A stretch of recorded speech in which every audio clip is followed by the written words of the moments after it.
Olá, tudo bem? Recentemente eu me encontrei com um amigo para tomarmos um café. Eu o conheci no início da sua formação e, como todo aspirante ao ministério, ele era um jovem sonhador, empolgado, visionário, que desejava dar a sua vida pelo Evangelho e ajudar a edificar uma igreja que fosse viva e contagiante. No entanto, menos de uma década após a sua ordenação, ele foi diagnosticado com a síndrome de burnout.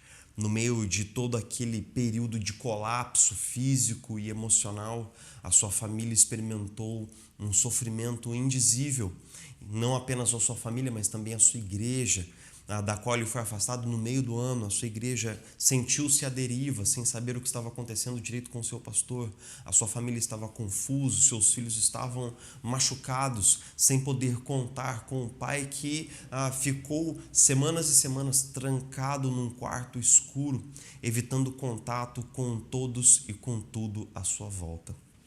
A grande questão é que nos últimos anos nós temos ouvido com muita tristeza um número de relatos cada vez maior a respeito de líderes cristãos sendo diagnosticados com a síndrome de burnout. No entanto, é muito comum ainda ouvir equívocos a respeito da síndrome e pessoas que têm um conhecimento muito superficial do que é a síndrome de burnout, da sua gravidade, da sua extensão. Nesse vídeo nós vamos conversar um pouco sobre o que é a síndrome de burnout. Nós vamos falar sobre como prevenir a síndrome de burnout e o que nós podemos fazer em caso de um diagnóstico positivo da síndrome de burnout. Esse vídeo vai ser um pouco mais longo, como você vai reparar, mas eu acredito que o conteúdo dele pode ser muito relevante para muitos pastores e líderes cristãos que estão lutando com a síndrome de burnout, mas que ainda não sabem disso. O meu nome é Jefferson, eu sou pastor, sou pesquisador e praticante da gestão ministerial e eu quero ajudar você a se tornar um líder melhor.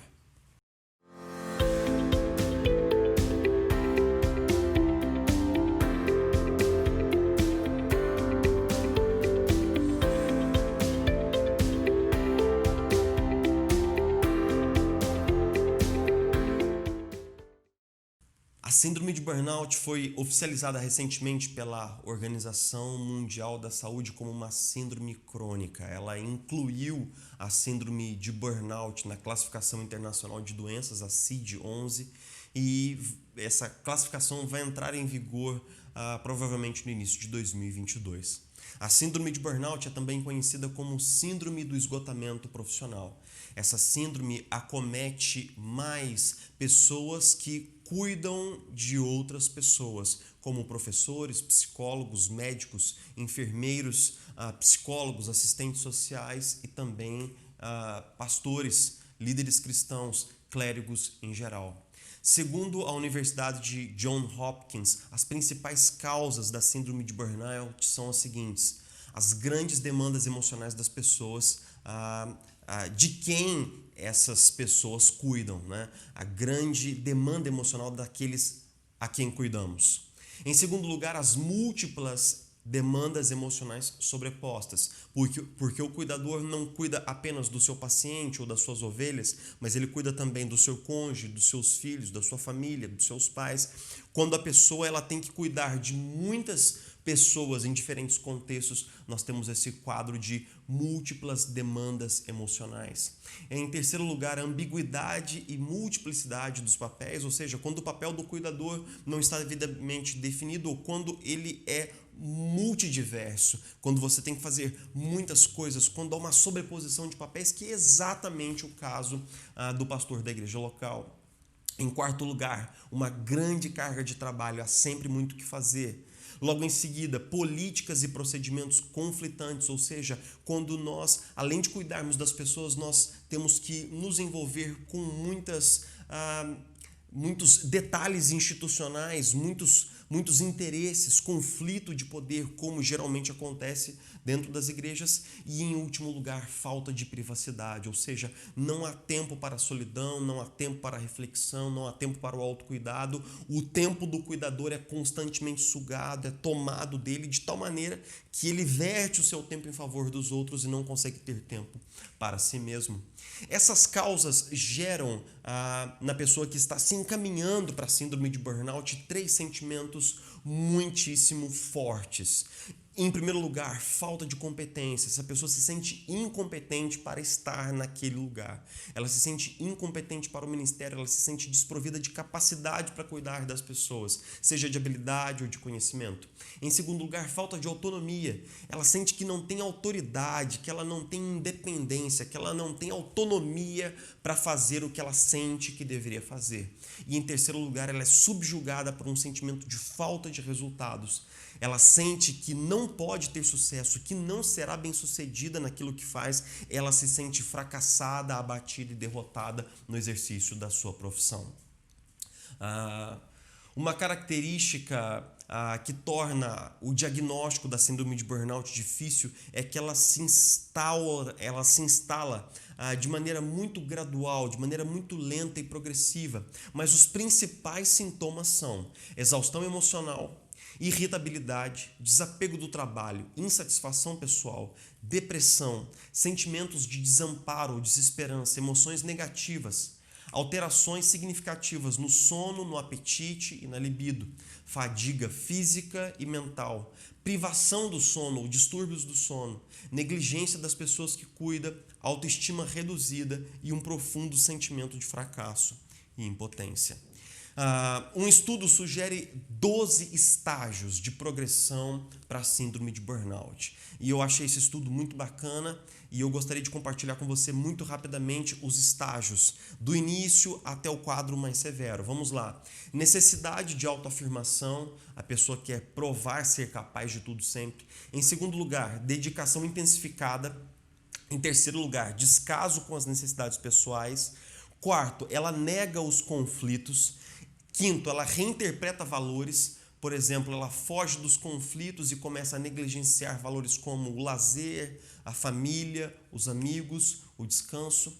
Sétimo, recolhimento, que é aversão a grupos, a reuniões, ela passa a ter um comportamento antissocial. Em oitavo lugar, mudanças evidentes de comportamento, como perda do humor, irritabilidade, não aceitação de críticas. Em nono lugar, despersonalização, ninguém parece ter valor, nem mesmo a própria pessoa, a pessoa evita outras pessoas e passa a ficar mais isolado. Em décimo lugar, vazio interior, uma sensação de desgaste, tudo parece difícil e complicado. Em 11º lugar, marcas de uma depressão maior, como um sentimento grande de exaustão e de desesperança, a vida passa a perder o sentido. E em último lugar, quando a síndrome de burnout realmente se instala, levando a um profundo colapso físico e mental. Um sintoma a ser destacado e que é um sintoma diferencial, um sintoma que ajuda no diagnóstico da síndrome de burnout, tendo em vista que ela tem muitos aspectos semelhantes à depressão maior, por exemplo, é o que os especialistas chamam de despersonalização. É quando aquela pessoa que está na síndrome de burnout, ela não vê a dor do outro, ela age com grande indiferença à dor das pessoas que estão à sua volta. Ela vê as pessoas como coisas, como problemas a serem geridos e resolvidos. Então ela despersonaliza tanto a si mesmo quanto as pessoas que estão à sua volta. Você pode imaginar qual é o impacto dessa despersonalização no ministério pastoral, cujo centro e epicentro é cuidar das pessoas. Uma vez feito o diagnóstico da síndrome de burnout, as vias terapêuticas devem ser feitas aliadas a uma mudança importante no estilo de vida. Então, em primeiro lugar, a recomendação é de psicoterapia, ou seja, o cuidado terapêutico, a submissão ao cuidado terapêutico. Em segundo lugar, podem ser usados medicamentos, obviamente, em conformidade com a indicação médica, medicamentos como antidepressivos ou ansiolíticos. Em terceiro lugar, mudanças significativas nas condições de trabalho. Logo em seguida, mudanças significativas no estilo de vida e, em último lugar, atividade regular, física regular, para voltar a regular o sono, o apetite e outras propriedades. Nós estamos disponibilizando um instrumento gratuito para você fazer uma autoavaliação. Esse instrumento ele tem sido usado durante muitos anos para aferir o risco de burnout em pessoas que praticam a enfermagem. No entanto, ele foi devidamente adaptado para as necessidades e realidades do Ministério para ajudar você a verificar se você está próximo de ingressar num quadro de síndrome de burnout. O instrumento propõe um resultado que vai ajudar você nesse período de avaliação pessoal e autorreflexão. A síndrome de burnout é de fato a doença dos cuidadores do nosso tempo, mas o nosso grande desafio é desenvolver uma mentalidade preventiva ao invés de uma mentalidade curativa. Em nosso curso A Arte da Autoliderança, eu ajudo você a estruturar uma nova maneira de enxergar e executar o seu trabalho, ou seja, eu ajudo você a ser proativo para prevenir a síndrome de burnout. Acesse jeffersonalvarenga.com na aba Curso EAD e saiba mais. Eu te vejo na próxima. Então, até lá.